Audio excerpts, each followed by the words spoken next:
Newton Media Group and Peter Hollins present the Science of Self podcast. This is Monday, September 20th, 2021. Neuro-learning. Principles from the science of learning on information synthesis, comprehension, retention, and breaking down complex subjects. Learning How to Learn, Book 7. Written by Peter Hollins, narrated by Russell Newton.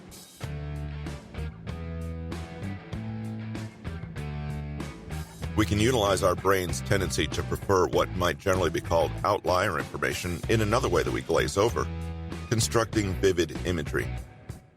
Along with emotional and outlier information, a large body of research indicates that visual cues help us better retrieve and remember information. The research outcomes on visual learning make complete sense when you consider that our brain is mainly an image processor. Much of our sensory cortex is devoted to vision, not a word processor.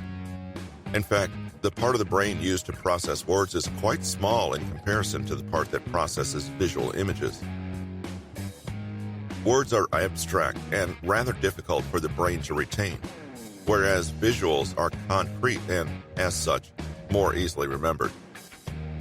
There are countless studies that have confirmed the power of visual imagery in learning. For instance, one study asked students to remember many groups of 3 words, such as dog, bike, and street. Students who tried to remember the words by repeating them over and over again did poorly on recall.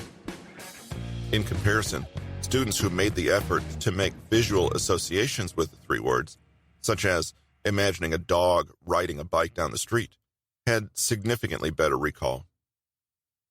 Based upon research outcomes, the effective use of vivid visuals can decrease learning time, improve comprehension, enhance retrieval, and increase retention.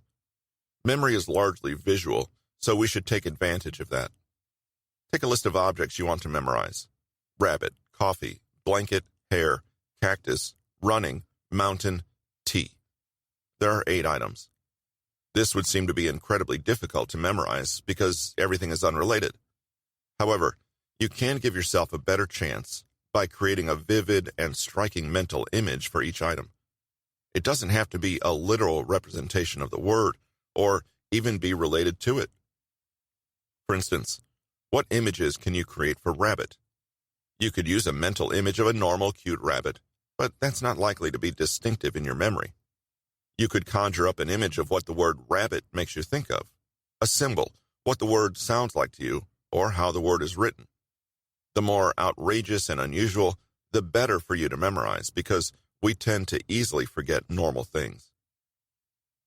When you put this same amount of thought into the 8 items of that list, you'll be able to memorize them more effectively. It's not just taking advantage of how your brain works, it's the attention and time to choosing an appropriate mental image. When you get into the habit of not taking information at face value and going deeper, thinking about it, and constructing vivid imagery to make it stand out in your mind, you'll remember things far better. It might even be the simple act of taking the time and picking out vivid imagery that makes things stick in your brain, but whatever the case, it works. The next thing we can take to memorize better is to create a vivid story, one that will stand out and make it difficult to forget. When you create meaningful connections between items instead of trying to memorize dry facts, you stand a better chance. A story ends up being one large piece of information rather than 8 distinct pieces. This is similar to what happens when you attempt to chunk information from earlier in this lesson. By creating a story for those same 8 words, you'll be able to memorize all of them in the correct order far more easily. What kind of story might you construct with the list we have? As with the previous method, the more unusual and outrageous, the better and more memorable it will be. As a reminder, rabbit, coffee, blanket, hair, cactus, running, mountain, tea. It could start with a rabbit who went to jail for selling drugs hidden with coffee. He's now tried to attack his cellmates in jail by making weapons with his blanket and hair tied together. However, one day he found a cactus while running outside in the prison yard. By trading this cactus for 3 kilograms of tea, he was able to escape the mountains above the jail and was never seen again. One item is a brain trigger that helps you remember the next item. It's similar to hearing a song, and each verse brings you to remember the next verse, and you can remember all the words to a song. The main principles of this technique are to make each item distinctive, imagination, and link it to the next one, association. The crazier you can make the story, the better. The more distinctive, the more it will stick in your mind. When you make up your story, visualize it in your head with as much color and movement as possible. Practice the story 2 or 3 times. Then test yourself to see how many you can remember. Like I said before, these techniques to improve memory are so effective because they're a reflection of how memory works. Creating a story is another way to pay close attention to your information and then have it make sense to you in a way that lets you recall it easily. The main idea is to create meaning from meaningless and unrelated facts or information, which, of course, makes it easier to remember. Active, not passive. Researcher John Dunlosky and his associates conducted a thorough review of techniques and models related to learning in 2013. They examined 10 different methods, chosen because they were relatively easy to use and hence could be adopted by many students. You'll probably recognize all of them as techniques that you've tried in the past with varying degrees of success. Dunlosky's team rated each technique according to how well it was suited for the goal of learning and retention. As might be expected, the 5 models the team thought were poor for learning proved to be, arguably, the most commonly used and recognized. Summarization. In this model, students are asked to write their own summaries of text to be learned. The point of summarization is to identify the main points of a text and capture the gist of it while excluding unimportant or repetitive material. Dunlosky's team claimed summarization is a skill that only works if the student was already trained in how to do it. For the majority of students without that training, the technique couldn't be executed and wouldn't be effective. In other words, this might be effective, and in theory it is, but you're probably doing it wrong. Highlighting. This long-standing, universally popular technique simply consists of marking pertinent text with a brightly colored ink marker or by underlining.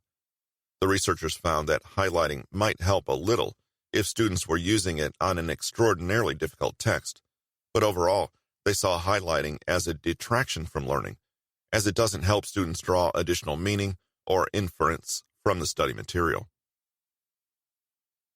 Mnemonics. A practically ancient practice, mnemonics is the invocation of mental callbacks or shorthand, images, songs, phrases, or acronyms to recall facts or information already learned. For example, using the phrase, Superman helps everyone, to identify the Great Lakes, Superior, Michigan, Huron, Erie, Ontario, or using pictures of objects in learning a foreign language.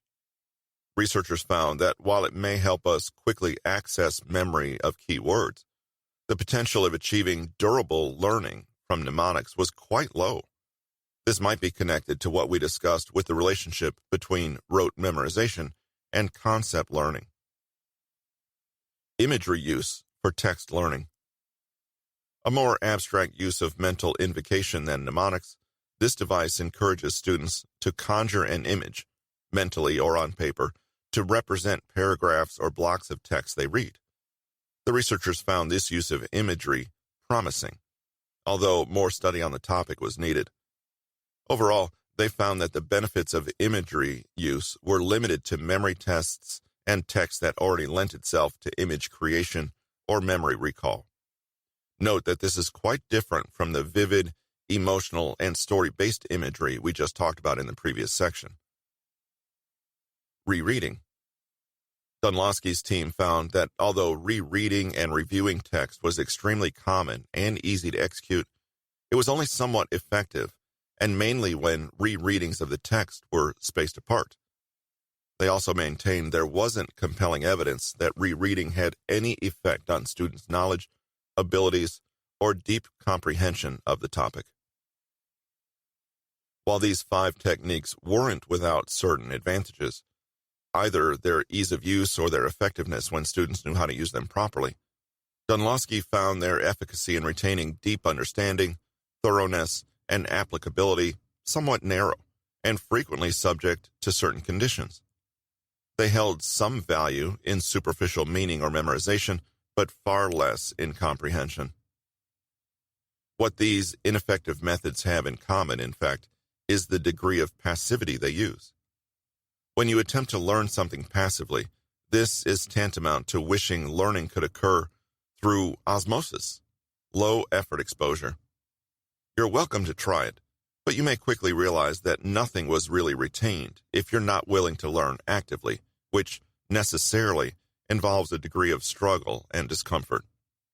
Just like the pain of working out and exercising for our physical bodies, this is how our brains advance and progress. So then, you ask, what did Dunlosky and his team find to be particularly active and effective in learning? There are 2 methods in particular, and they come next. To get more detail, check out Peter Holland's book Neuro-Learning on Amazon or Audible at bit.ly/NeuroLearningHollands. That link is in the show notes. Also, take a moment to go to Peter Holland's homepage and request the free Human Nature Cheat Sheet, 7 surprising psychology studies that will change the way you think. And finally, don't forget to visit bit.ly/HollandsComment or send an email to hollandspodcast@newtonmg.com and let us know what you think about the podcast or any questions you might have that we can answer. Thanks again for joining us. We appreciate your time. Talk to you in a few days.